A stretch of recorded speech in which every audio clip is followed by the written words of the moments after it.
being there too, because I feel like him being on the team that goes to this Sekai Taikai, Hmm. um, it takes me out of it a little bit because in real life, I don't think a guy like him is going to be making it to the world championships. He's Fair he's enough. Yeah. he's not as talented as the other guys. He's not as focused as the other guys. And some of these other guys are putting a lot more work than he has, and it seems like he came in the last couple seasons and just kind of took over, whereas a lot of people have been there since day one working hard. And I Hmm. think it's just the martial artist in me that Yeah, that's fair. it just takes me out of the show a little bit. Sure. Um.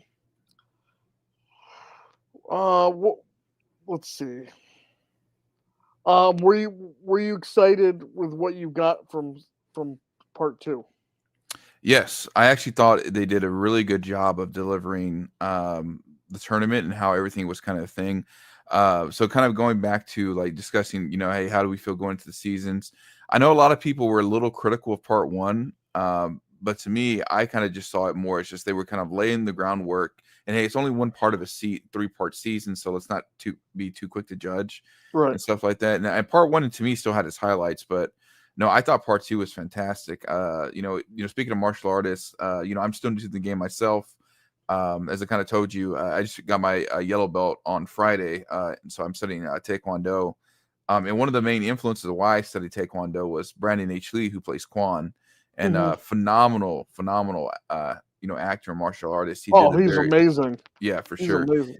He did a very good job, kind of portraying not just like a viable threat, but also kind of taking it back to the ruthlessness of the bad boys of karate in the 80s. Mm. Specifically, in my opinion, I thought he symbolized or embodied like the spirit of both Chosen and Mike Barnes.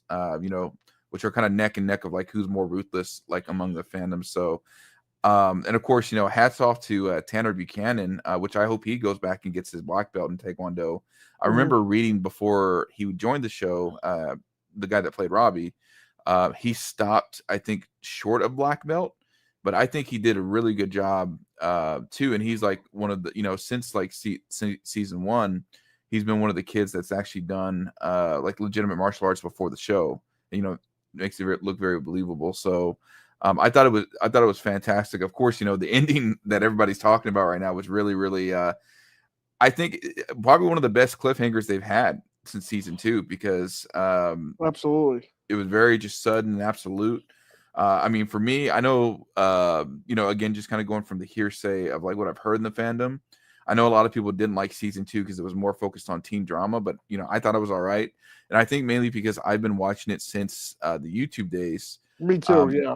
yeah, I thought that just I think that's why to me the ending of season two was so impactful because we had to wait almost 2 years for Right. season three. So no, all around, I thought season six part two delivered very well.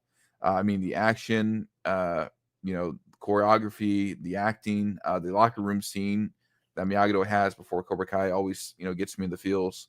I think my only thing, which from what they've hinted at so far, it is going to be explored upon in season three. I thought we would got a little bit more about the lore behind both Mr.